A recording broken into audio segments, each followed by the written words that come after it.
क्या हुआ जब एक लड़की रात 3 बजे चुपचाप बांके बिहारी मंदिर के अंदर घुस गई और फिर बांके बिहारी जी ने जो चमत्कार दिखाया उसे देखकर आपके भी रोंगटे खड़े हो जाएंगे। आखिर रात के 3 बजे वह लड़की बांके बिहारी मंदिर क्यों गई? क्या हुआ उस लड़की के साथ उस मंदिर में? जानने के लिए इस वीडियो को बिल्कुल अंत तक देखिएगा। वीडियो शुरू करने से पहले एक बार कमेंट बॉक्स में जय श्री राधे कृष्ण जरूर लिखिएगा। साथ ही हमारे चैनल भक्ति इनसाइट को सब्सक्राइब कर लीजिए और बेल आइकन क्लिक कर लीजिए। दोस्तों, मान्यता है कि बांके बिहारी जी की मूर्ति को किसी ने बनाया नहीं है। यह प्रतिमा अपने आप उत्पन्न हुई है। कहते हैं कि श्री हरिदास जी के अनन्य भक्ति से प्रसन्न होकर बांके बिहारी जी वृंदावन प्रकट हुए थे। दोस्तों, आज की इस घटना में एक ऐसी कहानी के बारे में हम आपको बताएंगे जो आपको भी बांके बिहारी जी के चमत्कार को मानने पर विवश कर देगी। इस घटना की शुरुआत होती है भारत की राजधानी दिल्ली शहर से, जहां रवि और अर्चना नाम के 2 पति पत्नी अपनी 9 साल की बच्ची अनन्या के साथ रहा करते थे। हाल ही में सभी लोग मथुरा वृंदावन बहुत ज्यादा जा रहे हैं। मथुरा वृंदावन जाने के पीछे उनका उद्देश्य भगवान के दर्शन करना नहीं बल्कि वीडियो बनाना व मनोरंजन करना हो गया है। और इसी इरादे से रवि और अर्चना भी अपनी 9 साल की बच्ची को लेकर मथुरा वृंदावन घूमने के लिए गए। लेकिन उन्हें इस बात का अंदाजा भी नहीं था कि उनकी यह सोच उनकी 9 साल की बच्ची के ऊपर बहुत भारी पड़ने वाली है। जब वे मथुरा पहुंचे तो उन्होंने भगवान श्री कृष्ण के जन्म स्थान के बहुत ही अच्छे से दर्शन किए। लेकिन जब वह वृंदावन पहुंचे तो बांके बिहारी मंदिर में इतनी ज्यादा भीड़ थी कि वह चाहकर भी आगे नहीं बढ़ पाए।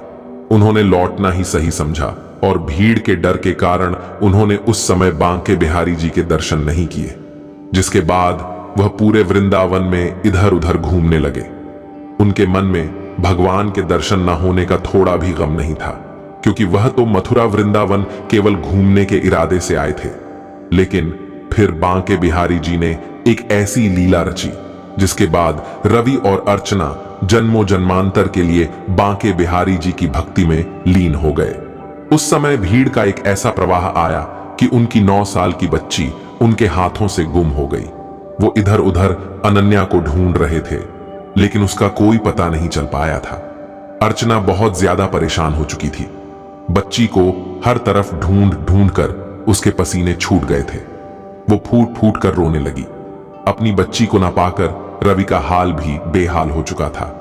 वे दोनों चारों ओर अपनी बच्ची को ढूंढ रहे थे, पर अनन्या कहीं भी नहीं मिली। अब ढूंढते ढूंढते शाम के 7 बज चुके थे। तभी एक पान वाले ने बताया कि उन्होंने इस बच्ची को निधिवन के आसपास घूमते हुए देखा है। दरअसल निधिवन एक ऐसी जगह है जहां के बारे में मान्यता है कि वहां आज भी अर्धरात्रि के बाद भगवान श्री कृष्ण गोपियों के साथ रास रचाते हैं। इसीलिए शाम की आरती के बाद निधिवन को बंद कर दिया जाता है। उसके बाद वहां कोई नहीं रहता। अगर कोई भी व्यक्ति रात को रुककर भगवान श्री कृष्ण के रास लीला को देखने की कोशिश करता है तो वह पागल हो जाता है या फिर उसकी जान चली जाती है। लेकिन रवि को जो जानकारी मिली थी उस आधार पर वो निधिवन के आसपास अपनी बेटी को ढूंढने लगा। 6 बजे निधिवन के दरवाजे बंद हो चुके थे। रवि को ऐसा लग रहा था कि कहीं अनन्या निधिवन के अंदर तो नहीं रह गई। उसने अर्चना को एक धर्मशाला में रुकवाया और फिर किसी तरह दीवार कूदकर वह निधिवन के अंदर चला गया। उसे इस बात का बिल्कुल भी अंदाजा नहीं था कि उसने कितना बड़ा खतरा मोल ले लिया था। रात्रि के समय वह निधिवन के अंदर इधर उधर अपनी बेटी को ढूंढता जा रहा था, लेकिन अनन्या का कोई भी पता नहीं चला। जिसके बाद वह थक हार कर निधिवन के अंदर ही सो गया। लेकिन जब रात के 2 बजे उसने जो दृश्य देखा उसे देखकर तो उसके होश उड़ गए। अचानक से रवि के कानों में घुंघरू की बहुत तेज आवाज आने लगी। जब उसने एक वृक्ष के पीछे से झांक कर देखा तो भगवान श्री कृष्ण गोपियों के साथ रास लीला रचा रहे थे। लेकिन यह नजारा देखना किसी भी सामान्य मनुष्य के बस की बात नहीं है। रवि के पसीने छूटने लगे, उसके हाथ पांव कांपने लगे और वह वहीं पर बेहोश होकर गिर गया। जब अगले दिन उसे होश आया तो वह सोचने समझने की क्षमता खो चुका था।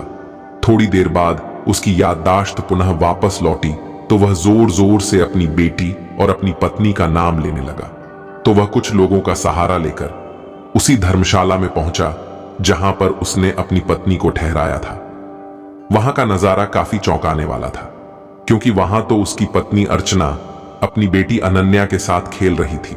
अपनी बेटी को सही सलामत देखकर रवि को बहुत खुशी हुई, लेकिन उसके मन में एक सवाल था कि रात भर अनन्या कहां थी और आखिर अर्चना को वो कहां पर मिली। जिसके बाद अर्चना ने सब कुछ सच बताते हुए कहा कि मैं भी रात भर अनन्या को ढूंढ रही थी। तभी रात्रि 4 बजे एक युवक मेरे पास आया और मुझे सांत्वना देते हुए कहा कि तुम बिल्कुल भी चिंता मत करो, तुम्हारी बेटी बिल्कुल सही सलामत है और आज रात्रि 3 बजे वह बांके बिहारी मंदिर के अंदर आ गई है। लेकिन तुम्हें सुबह तक इंतजार करना होगा। जैसे ही मंदिर के कपाट खुलेंगे वैसे ही तुम्हें तुम्हारी बेटी सही सलामत बिल्कुल सुरक्षित मिल जाएगी। अर्चना बताती है कि मुझे बिल्कुल भी अंदाजा नहीं था कि वह व्यक्ति कौन था, लेकिन उसके कहे अनुसार मैं सुबह ही बांके बिहारी मंदिर के दरवाजे पर पहुंच गई। उस समय प्रातः काल के दर्शन करने हेतु भक्तों की भारी भीड़ जमी हुई थी। तकरीबन 2.5 घंटे के पश्चात भगवान ने मुझे दर्शन दिए और वहीं पर मेरी बेटी ने मेरा हाथ पकड़ लिया। इस पूरी घटना को देखने और जानने के पश्चात रवि और अर्चना को अपनी गलती का एहसास हो गया। वह समझ चुके थे कि इंसान बहुत ज्यादा मतलबी हो चुका है। वह भगवान के मंदिर के अंदर भी तभी जाता है जब उस मंदिर के अंदर उसका कोई स्वार्थ छुपा हो, और आज किसी भी तरह बांके बिहारी जी ने अर्चना को अपने मंदिर के अंदर बुला ही लिया था। इस चमत्कारिक घटना के बाद रवि अपनी पत्नी और बेटी के साथ बांके बिहारी जी के मंदिर गए और बांके बिहार जी के बहुत ही अच्छे से दर्शन कर उनका आशीर्वाद लिया और उनको धन्यवाद दिया। दोस्तों, आप इस चमत्कारी घटना के बारे में क्या कहेंगे, हमें कमेंट बॉक्स में जरूर बताइएगा। अगर आपको यह वीडियो पसंद आया तो वीडियो को लाइक करें, कमेंट करें और इस वीडियो को ज्यादा से ज्यादा शेयर करें। जय श्री राधे कृष्ण।